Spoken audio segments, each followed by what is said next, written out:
Whoa, it's been a long time coming back.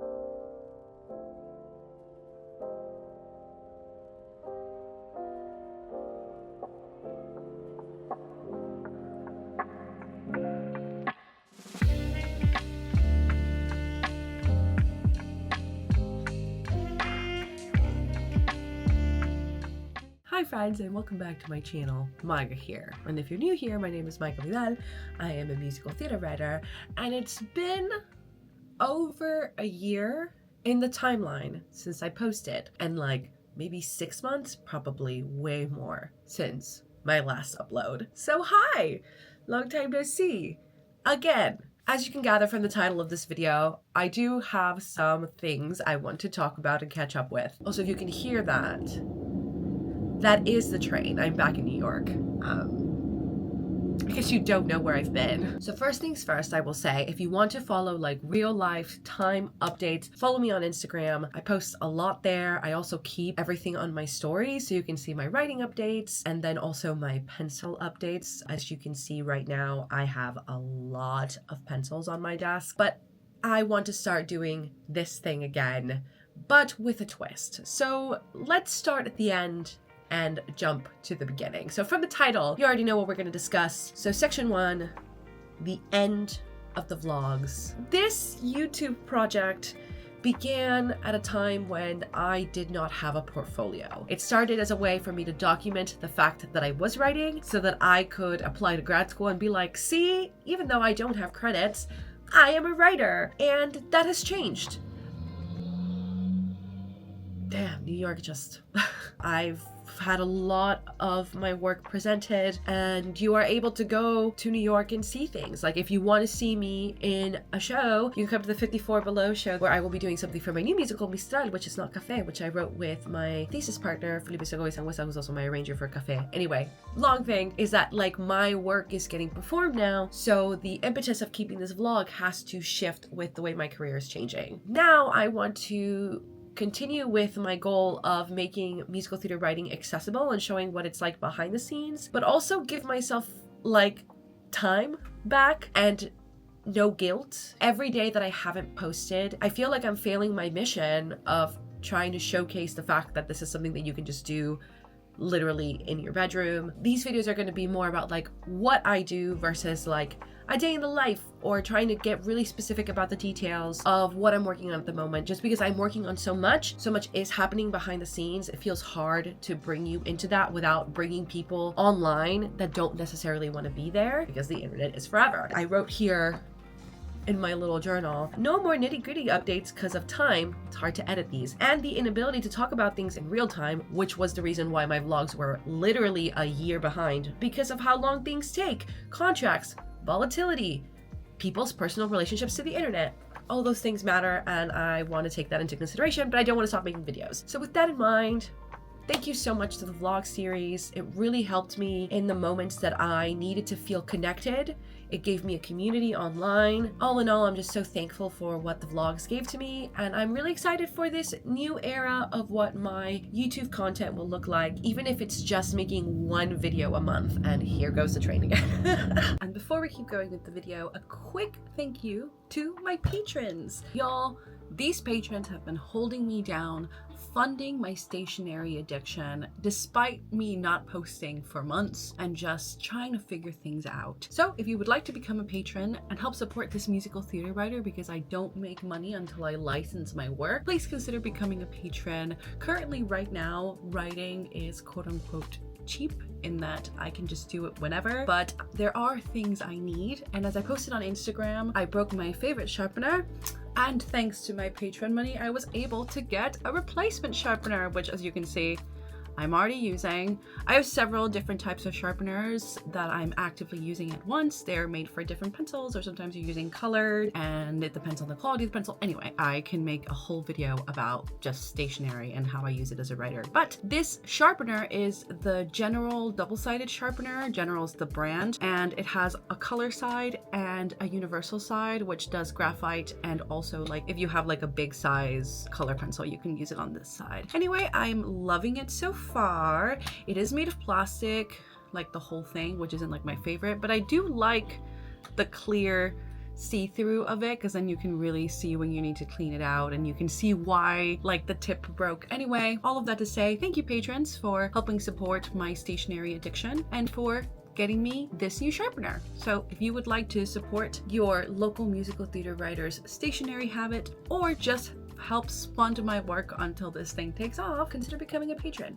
And now let's get back to the video. Anyway, with that, let's jump to section 2, 2025 roundup. 2025 was a big year for me. I want to talk about career things, but I do want to talk about my number one pride and joy, 155 pencils. I know that I talked about counting from the beginning of Café con Leche, but I think going forward I'm going to just count it by year because it is significantly easier on me to remember and less for me to explain. So from the year 2025, January through December, I used 155 pencils, which is crazy. If you want a breakdown of every pencil I used in 2025, lead to color, I also keep track of like the sharpeners that I used that year. Let me know and I can make a video going into it. But yeah, I finished 155 pencils last year, which makes sense because I did a lot of work last year and it takes a lot of pencils to do all those revisions and all that writing. So here's sort of the major career updates. Number 1, the reading of Café con Leche in January. If you saw my latest vlog, which is the last video I posted, we were preparing for that reading. Here are some photos of the event. It was wonderful. It was the first time I'd heard Café con Leche on its feet. We got to do the entire first act, which was the draft that I had. A lot of good things came from it, a lot of revisions that I ended up doing. The latest draft, which I wrote in December, is nothing like this draft, but yet so much was discovered here. Did I mention that Bad Cinderella played Alejandra? The world is very small and like very great, and she's like one of those great voices that I just needed to hear on my score, and I feel very thankful for that. And then literally later after that, I got my first invitation as an artist at Phoenix Theater. It was my first time going to a theater not in New York. I went to Arizona for the first time. I literally didn't know anyone there. So I got there and got right to work. I met this beautiful cast and my amazing music director, Mario, who we just worked on Café con Leche for a week. It was like, we did the reading and then we went in and I tried it, all my material in front of an audience who had never seen it before. And it was marvelous and wonderful. One of my favorite memories is somebody coming up to me and being like, I have never heard a song like Perfect American Daughter before. And like, I'm a third generation Latina, and like having this to explain to my mother how I feel is like, anyway, she was crying. I was crying. It was like an incredibly moving experience. And I think that the beauty of that was like being invited to do that. I got paid to do that. They gave me accommodations and a car, and I had a cast to rehearse with, and I had music. It was like things that you dream about when you're in this career. And like, I got to have it for like 1 week while I was in grad school. Like I literally went to class during the day and then I would go to rehearsal in the evening. And I was like, wow, I'm living my dream. The biggest thing that happened this year is I got my MFA. I got my MFA from NYU. If you saw this video, this was like me pre-moving to New York. I just gotten accepted. It's the best decision I've ever made in my life, in my career. It has shifted the course of my life. It is truly wonderful. I think the skills that I have received from attending this program is like MFA level. It feels like I have this terminal degree in a way that I can use it and teach, which is something that I really wanted to do. But also I feel like I have the skill to be able to write on my own, to be able to dramaturg, just all these things that I really was hopeful for and delivered on. But that also means that I got to do a lot of really cool things for my final thesis project. I wrote my thesis, which is titled Mistral, an English-Spanish musical. I did mention that I wasn't going to talk about it very much in the vlogs, but I've decided that I am now because you can see it on my Instagram and I post about it a lot. Mistral is literally a bilingual musical about the first Nobel laureate in Latin America, which is the Chilean poet Gabriela Mistral. She's the first ever Nobel laureate in literature. And so Felipe and I, who are the first Chilean team to ever graduate from NYU, I'm like the first Chilean person to go in on the word side, like ever. So it was fun for us to come together, join Slay, and write this musical. We've had some really amazing opportunities this year, but last year, through our thesis, we were able to have an actors lab, which was awesome. The people we worked there, such a strong and amazing learning opportunity. Then we had a presentation of our thesis. We did a showcase, which you can see on my Instagram if you want to see the beautiful song that Felipe and I wrote called Ode to My Mother. And we also had a mini Goodspeed retreat. And the Goodspeed residency was like one of the reasons why I applied to go to this program, because I was like, I wonder what a writer residency will be like. And I literally just got back from my second Goodspeed residency after being invited with Mistral again, but this time as like part of a professional cohort, which was very wonderful, great thing with the Johnny Mercer Foundation. Without getting ahead of it, it's one of those things that residencies are key because you end up, especially when you have a collaborator, it's that time where you're not doing anything but living together and working and writing. Something like Ode to My Mother is born. And that song didn't even exist before this moment. And I'm just really thankful for the MFA process. In contrast with Café con Leche, which is like a very modern, like now piece of theater, Mistral is like a very research heavy piece of theater. We have a lot of very famous people like Gabriela Mistral, Pablo Neruda, Palma Guillén, Langston Hughes, Doris Dana, people that have their Wikipedia pages, who have press. So it takes a lot of research to be able to get to the nitty gritty. And that's why, you know, I wanted the MFA, because I needed the kind of access to like the library and the research and the archives and different newspapers from around the world and things like that, that when you're trying to do something on your own, you might not have. And also Mistral isn't what you would consider quote unquote a commercial piece of theater. And so having the support of, you know, faculty to put something this dense and intricate together, because it is a fully bilingual musical that does English and Spanish in different sections, was key to the writing of this. And so to me, that's why the MFA is so worth it, because the project that I decided to work on with my collaborator, whom I love and is literally like one of my best friends in like the whole entire world, it just made this like one of those situations where you're like, yes, this is why I'm going into student loan debt. It makes the student loan debt ache a little less, if I'm honest, because I just love the project and my collaborators so much. So yeah, but now I have a master's. Next, 2025 Candela Fellowship. This was my dream fellowship. I got finalist last year in 2024. In 2025, I got it.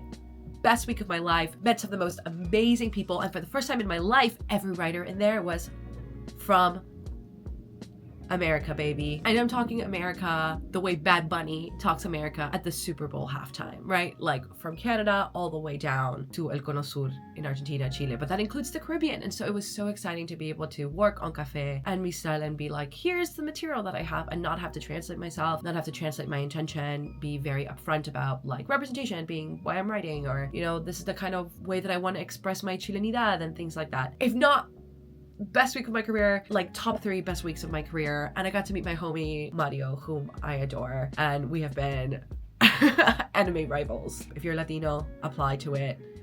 It's this summer. Then the last 2 things I wanted to talk about is that I got my first ever commission through Prospect Musicals. I wrote a new musical this year, a 10-minute with Felipe, titled Make It a Double Take. It's about 3 Latinos at a bar. It's very funny, and it's one of my favorite pieces of theater I've ever written, because it makes Latinos into not lover stereotypes, but into fun guys that you wouldn't want to, right? Oh god, I don't even know if I can say that word on the internet. But it was a great, funny piece of theater to showcase Latinidad in a way that isn't like about our trauma, which I love. And we rehearsed it, and they cast it, and we premiered it in November. So one of those things you're like, whoa, who knew that this kind of infrastructure was possible? And then last but not least, you can actually read the article of this, so I will link it below. I had my final reading of Café con Leche with Hiras, and finally did a full draft. If you hear that, those are my roommates. I had to turn off my camera, so 2 seconds, there we go. I'm the first person to win it twice with the same project for Café con Leche, and with my Hiras mentor and dear friend, Gali Bakal, we ended up doing a reading of Café full, from beginning to end, the full draft. I literally wrote it. It exists. A full draft of Café is real. And here's the Instagram post that I posted.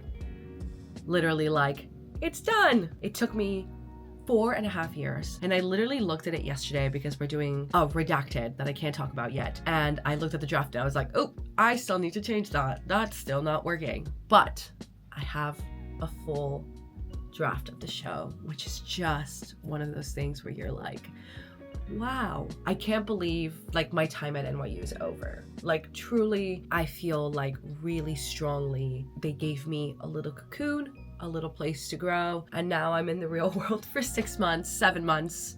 God, it's February. In 3 months, I would have graduated out of grad school in a year, which just hurts my brain to think about. But all in all, I just feel, again, like very blessed to be where I am and to have had the NYU experience that I did. I know not everyone has the same NYU experience, but I think because I went in as an older student and because, you know, I'd watched Tick Tick Boom and I was like, okay, this is literally what I want to do for the rest of my life, no matter what. It's like do or die. I think going in with that outlook gave me the foresight to be able to take advantage of as much as I could because I knew that this wasn't going to happen again for me. And last but not least, let's transition into the last section of this video, 2026 goals. So I don't have a lot of goals this year, but the goals I do have are extremely concrete because in the past when I have put more like meta goals, like I want this certain number of things, or I want this thing to happen, I can't actually control that. I can't control what other people do, but I can control what I do. And over the years, I have learned what works for me, what doesn't work for me. And these are goals that I think I can do. There are also goals that I have that are like internal, you know, goals that I have for me that don't necessarily belong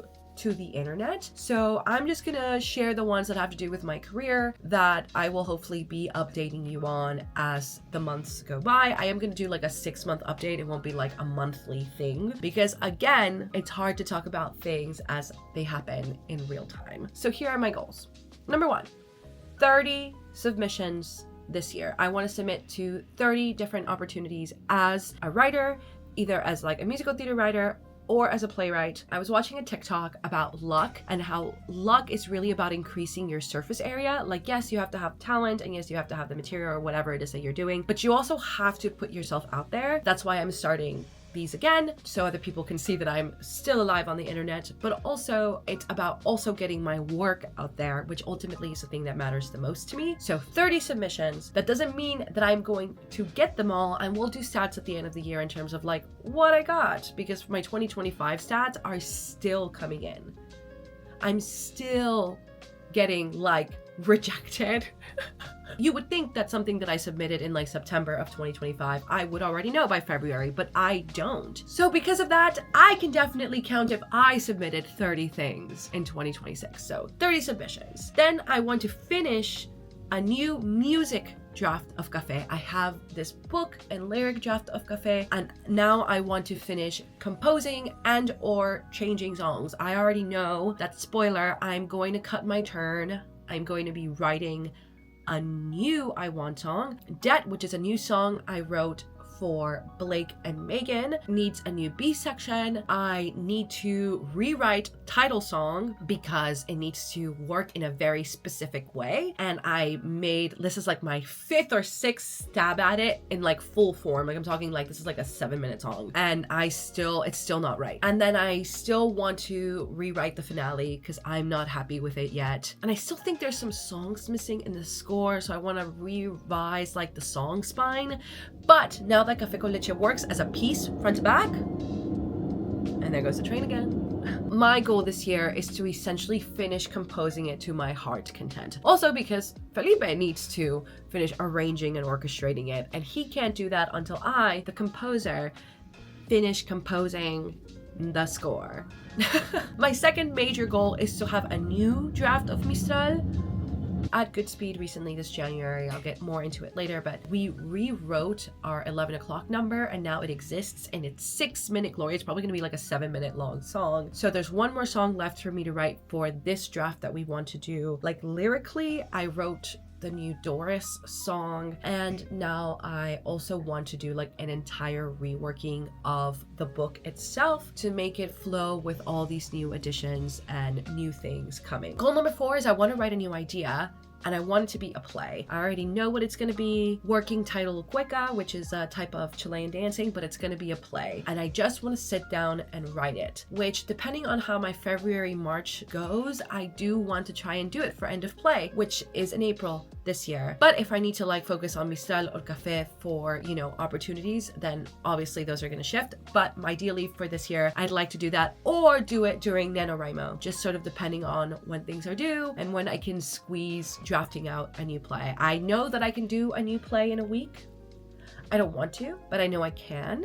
So, you know, if nothing happens and I'm like mad dash writing in December, so be it. But I will be getting out a new play this year because it does open the amount of opportunities that I can apply to, because right now I have mostly musicals. And then my final goal, at least publicly for you, is I want to do one video a month. So I'm already a video behind. This was supposed to be the January video, but like life happens. I got very sick. So now that I'm back in New York, I figured I would film this video, and that is the end of this video. I feel so out of practice, but I feel way better now. I have missed you all. With that, I will see you next month with a new vlog, or maybe sooner than that since I still owe you a video for February. Ciao, ciao.